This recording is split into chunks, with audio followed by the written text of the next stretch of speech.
రోజున కాజ్పేట్లోని Paradise function హాల్లో మనందరికీ తెలుసు, ఇవాళ స్వతంత్రం వచ్చిన తర్వాత బీసీలకు ఆ కాస్త 27% రిజర్వేషన్ దక్కడానికి కారణమైన బీపీ మండల్ గారి జయంతి రేపు. వారి జయంతిని ఘనంగా జరుపుకుంటూ ఆ జయంతికి ముఖ్య అతిథిగా బీపీ మండల్ గారి మనవడు సూరజ్ యాదవ్ గారు కూడా వరంగల్ వస్తున్నారు. ఈ జయంతిలో పాల్గొని బీసీల ఐక్యతను చాటడానికి. ఇవాళ మన భారతదేశంలో 52-53% ఉన్న మనము ట్యాక్స్ పేయర్స్ లాగా మ్యాక్సిమం భారతదేశ ఎకానమీ పెంచడానికి దోహదపడుతున్న మనము చట్టసభలో మన పాత్ర మాత్రం చాలా తక్కువ ఉన్నది. అది అందరికీ తెలిసిన విషయం. తెలంగాణలో విషయానికి వస్తే ఎలక్షన్ ముందు రాహుల్ గాంధీ గారు కామారెడ్డి మీటింగ్లో సాక్షాత్తు మా కాంగ్రెస్ గవర్నమెంట్ వస్తే బీసీ రిజర్వేషన్ 42% రిజర్వేషన్ ఇస్తామన్నారు. నేను కొత్త డిమాండ్ ఏం పెట్టట్లేదు. ఇక్కడ మీరు ఇచ్చిన హామీని ఇవాళ మీరు 100% చేయాలని మేము కోరుతున్నాం. మీరు ఇచ్చిన హామీ 20,000 కోట్లు బీసీకి పెడతానన్న మీ హామీని నెరవేర్చమని మేము కోరుచున్నాం. మొన్నటి వరకు బీసీలు అంటే ఉసిరికాయల మూటలాగా విడిపోతారు అనుకున్నారు. కానీ ఈనాడు బీసీలందరూ ఐక్యమవుతున్నారు. ప్రతి గ్రామ స్థాయి నుంచి మండల స్థాయి నుంచి జిల్లా రాష్ట్ర స్థాయి మొత్తం ఏకమై మా వాటా మా లెక్కలు తేల్చమని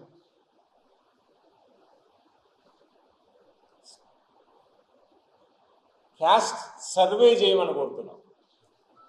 భారతదేశం మొత్తం సర్వే చేస్తే ఎవరు ఏంటి అనేది తెలుస్తుంది, ఎవరి జనాభా ఎంత అనేది తెలుస్తుంది.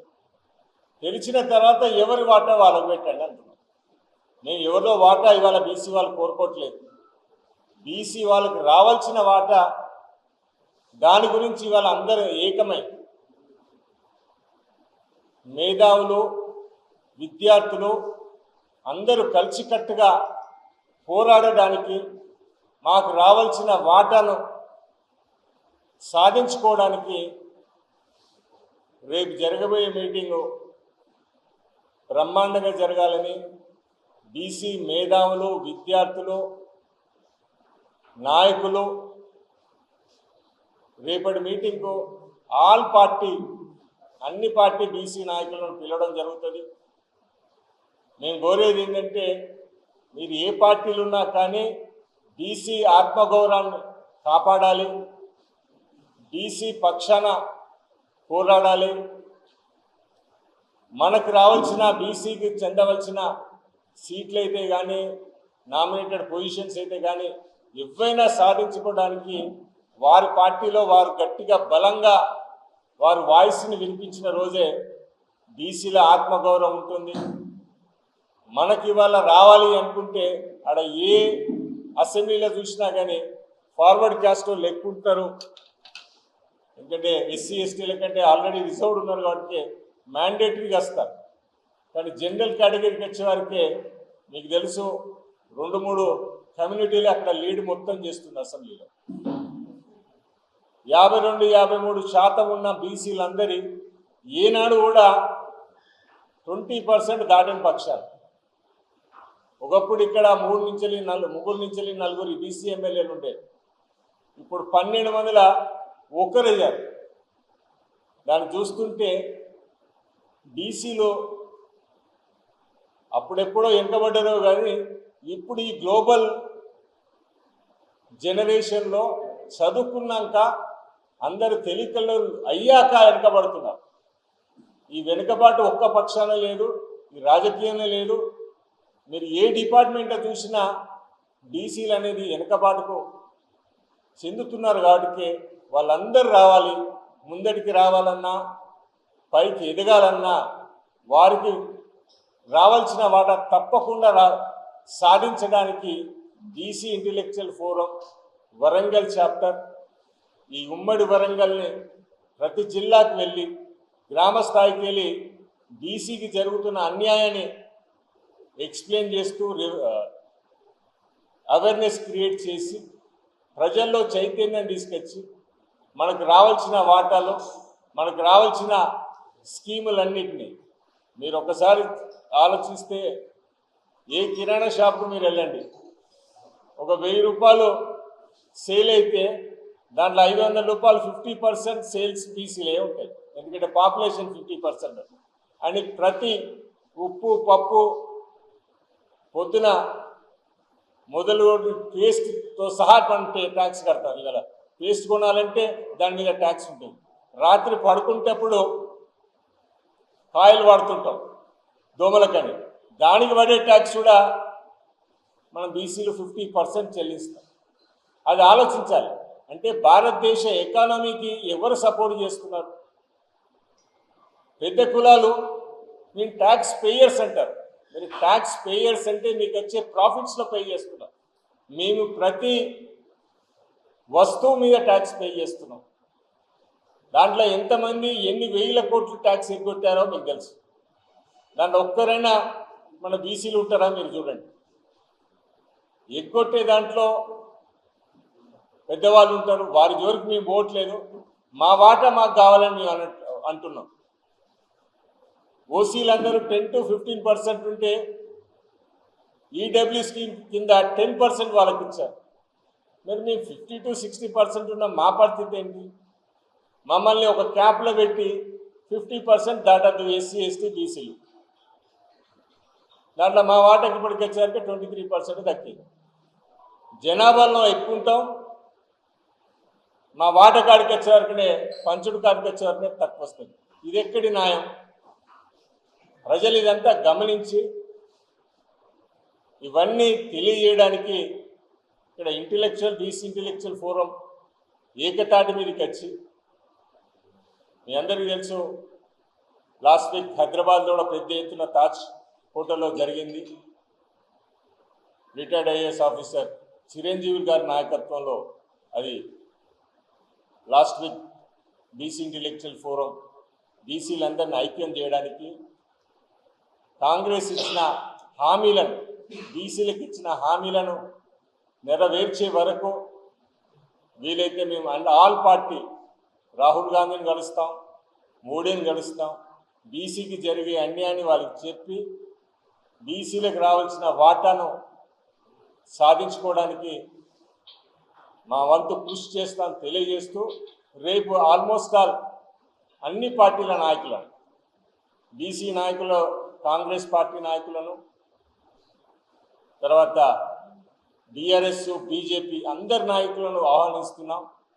దాదాపు బండ ప్రకాష్ గారు వస్తున్నారు, మధుసూదన్ చారి గారు వస్తున్నారు, పొన్నాల లక్ష్మయ్య గారు వస్తున్నారు. ఇటు కాంగ్రెస్కి వెళ్ళి తీర్మానం మల్లన్నను పిలిచాం, బస్వరాజ్ సారన్న గారికి కూడా ఇన్విటేషన్ ఇచ్చాం, హనుమంతరావు గారికి కూడా ఇన్విటేషన్ ఇస్తున్నాం. తర్వాత బీజేపీకి వెళ్ళి కూడా అందరినీ పిలవడానికి ప్రయత్నం చేస్తున్నాం. సో ఆల్ పార్టీస్, ఏ పార్టీ వాళ్ళైనా బీసీ నాయకులందరూ ఐక్యంగా ఒక వేదిక మీదకి వచ్చి అందరం కలిసికట్టుగా పోరాడితే మన రాబోయే రోజుల్లో బీసీలకు న్యాయం జరిగే అవకాశం ఉంటుంది.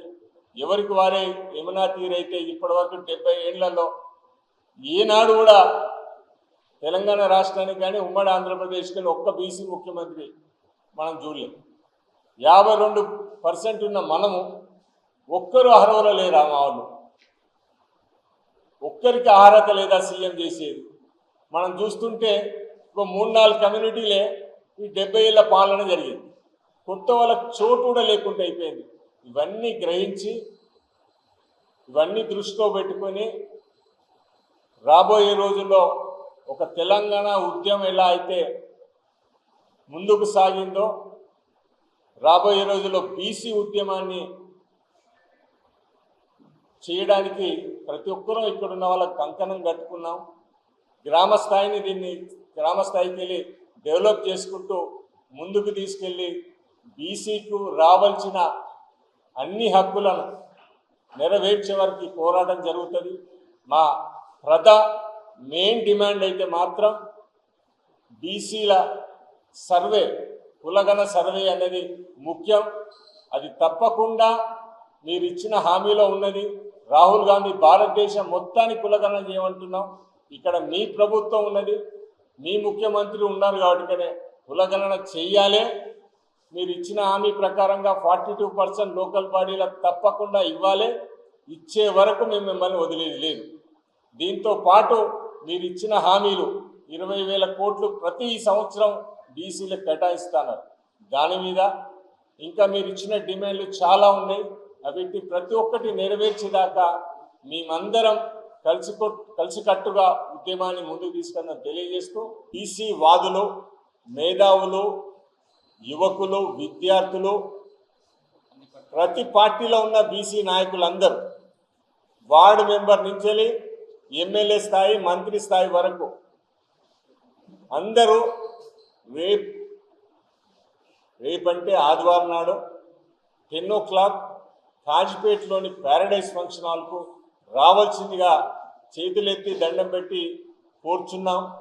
ఇది మా ఒక్కరి గురించి కాదు, రాబోయే బీసీ తరం గురించి మనం పోరాడే అవసరం ఉన్నది. కాబట్టి విద్యార్థులు పెద్ద ఎత్తున పాల్గొనాలని, విషయాలు తెలుసుకొని, ఎందుకంటే మనం అంతా మ్యాథమెటిక్స్, సైన్సెస్ మీద ఫోకస్ చేస్తున్నాం కానీ సోషల్ సైన్స్ దూరం పెట్టినాం. మనం జరిగే అన్యాయాల గురించి మనం తెలుసుకోవట్లేదు. ఇప్పుడు మనకు కాస్త ఫోకస్ పెడితే రాబోయే రోజుల్లో విద్యార్థులకు మంచి భవిష్యత్తు, మీకు ఉద్యోగాలు రావాలన్నా, మీరు నాయకులు కావాలన్నా, మీరు ఇండస్ట్రీస్ పెట్టుకోవాలన్నా మన వాటా మనకు తెలిసిన రోజు మీకు లాభం జరుగుతుంది. కాబట్టి పెద్ద ఎత్తున రేపు ఆదివారం దయచేసి పెళ్ళిళ్ళు, ఫంక్షన్లు నేను స్కిప్పులు కాకుండా సండే అని చెప్పేసి విద్యార్థులకు ఎక్స్క్లూజివ్ చెప్తున్నా. రెస్ట్ తీసుకోకండి. ఒక్కరోజైనా మీకు వస్తే ఎంతో కొంత లాభం జరుగుతుంది. బీసీ విషయాలు ఏం జరుగుతున్నాయి ప్రపంచంలో అనేది తెలుస్తుంది. మన రాష్ట్రాల్లో ఏం జరుగుతున్నాయి, మన జిల్లాలో ఏం జరుగుతున్నాయి అని తెలియజేస్తుంది. కాబట్టి మీరు తప్పకుండా విద్యార్థులు, మేధావులు, నాయకులు, కుల సంఘ నాయకులు ప్రతి ఒక్కరూ రేపు పొద్దున 10ంటికి ప్యారడైజ్ ఫంక్షన్ నాటికి వచ్చి ఈ బీపీ మండల్ జయంతి, బీసీ సదస్సును జయప్రదం చేయవలసిందిగా ప్రతి ఒక్కరిని కోరుతున్నాను. ఇప్పుడు ప్రొఫెసర్ భాస్కర్ గారు మాట్లాడారు. మరిన్ని వీడియోస్ కోసం ఛానల్ ని సబ్స్క్రైబ్ చేయండి. లేటెస్ట్ అప్డేట్స్ కోసం వాట్సాప్ ఛానల్ ని ఫాలో చేయండి. అండ్ లింక్ డిస్క్రిప్షన్ లో ఉంది.